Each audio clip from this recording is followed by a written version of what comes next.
ওই যে বরমশাইয়ের কাছে আগে ভাগেই আবদার করে বসেছিলাম যে জন্মদিনের দিন সকালবেলা আমাকে পুজো দিতে নিয়ে যেতে হবে বিপত্তারিণী মায়ের কাছে।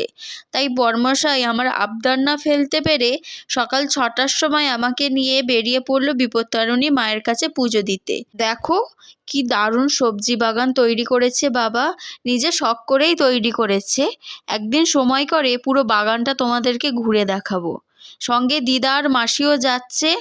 বোন অর্থাৎ মামা শ্বশুরের মেয়ে হওয়ার সময় এসেছিল দিল্লি থেকে, সময়ের অভাবে তেমন কোথাও আর যেতে পারেনি কলকাতা ঘুরে দেখার জন্য। তাই ভাবলাম যে আমি সঙ্গে করে নিয়ে যাই মায়ের কাছে। তোমাদের সাথে গল্প করতে করতে মায়ের কাছে চলে এসেছি।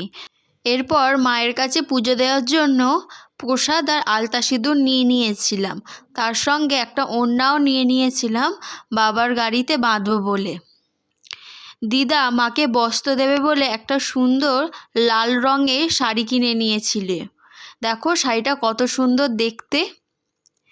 এরপর আমরা শাড়ি কেনার পরেই চলে গিয়েছিলাম উপরে মায়ের মন্দিরে।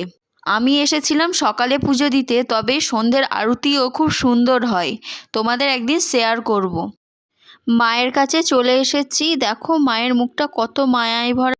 পুজো দেওয়ার পরে দিদা ওই বক্সের মধ্যে শাড়িটা দিয়ে দিল। এরপর সিঁড়ি দিয়ে নিচে নেমে আসার পর দেখি নিচে কত ঠাকুর আছে, দুর্গা ঠাকুর, শীতলা ঠাকুর, মনসা ঠাকুর, লক্ষ্মীনারায়ণ ঠাকুর, আরও অনেক ঠাকুর রয়েছে। আর এটা বাবা দুলাল আর গুরুমাতার শক্তি সাধনা দেবীর ব্যবহার করা ঘর।